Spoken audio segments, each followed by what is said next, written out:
All right, today I would like to discuss the worst eviction process that I've ever experienced or ever been a part of or even know about. It wasn't just the eviction, but it was the aftermath of the eviction. So this was in the early 90s. Uh, I had no part to do with this, but the rent manager filed for evictions. The evictions got processed, and we were set with a date when we were going to have to go out to the site and do the eviction process. This was in Dallas, Texas at the time, and uh, it was not good. And so the way the day started out was uh, the constable shows up and he says, "We are going to do the eviction today." And the news is having a segment on renters' rights. And so they're going to be filming this as you're doing it. Again, this was my first eviction. This is not something that I wanted to do. It's not something I look forward to doing. It was not something that anyone really should have to deal with. So we go to the apartment. It's third floor. Like I said, this was in Dallas, and in Texas, the way that it works is once the judge says that they set an eviction date or a set out date, that you go in, you pack their belongings, and you set these stuff on the curb or along the sidewalk near the curb uh, on the property or right at the edge of the property. We go in. It's me and a porter, and we have to pack all this woman's stuff up, and we're packing it up nice and neat. A, the constable's making sure of it, but B, that's who we are. And we get all this stuff packed up, and then we got to carry it down the stairs. It's a hot day. This is like July, August, and it's a very hot day. And like I said, this was my first eviction. And so we did everything 100% legitimate. We did it the right way. We carry this woman's stuff out. She's got her preacher out there. This happens to be an African American lady, which you're going to find out later down the story kind of made the situation a little bit rougher. We are near the end of the process, and the constable looks at me and he says, "It looks like it's about to start raining, and if it starts raining, you're going to have to carry all this stuff back inside."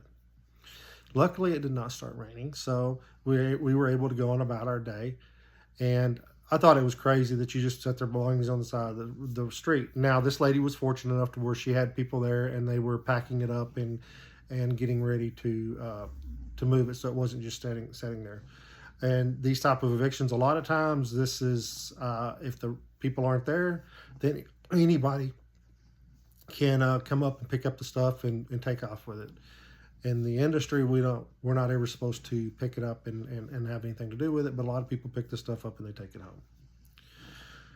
So this has been gone. This has happened. And then, like I said, this was July, August. And then during the holidays of Christmas, for a week, the news put out a deal on renters' rights.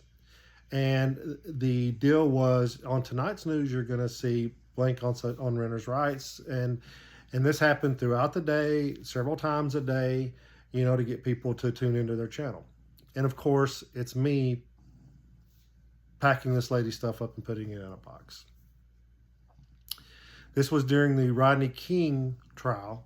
And so there was some heat on the property already just because of that situation. And all the residents liked me for the most part. I mean, I was a good guy. I took care of their service requests in a quick, timely manner. And I treated everybody with respect. But all of a sudden, because this thing aired, everybody on the property started questioning me and asking me why we were setting this woman's stuff out during the holidays. And it was a tough situation, to say the least, because I had to explain to everybody that this didn't happen during the holidays. A, this was my first one. B, I had no involvement in it other than this is my job and I have to perform it. And then it was, like I said, it was tough. There was residents that were upset. They thought that this was unfair, and I have nothing to do with if it's fair or not. Like I said, it's my job, and this is just something that I have to do. But I can tell you right now, for about a week, well, it was a week, every day I would dread going to work because I knew that people were going to ask me what was going on, thinking that I had some involvement in this as far as like I had a choice in the situation. Looking back at it, is probably something I should have just said, I'm not doing this, and left the job. but I had no choice in this situation. Um, so something like this happens to you, all I can tell you is you never know, especially today with all the cameras and stuff in people's apartments uh, and around properties. You never know. So if you're doing an eviction process, do it right. Don't just go in and throw all their kitchen stuff in boxes and breaking stuff, and do it right, because you don't know. You could be seen and you could end up being the next one that's on the news. Um, anyway, please like, subscribe. I'm trying to build the channel. Also, continue living the dream.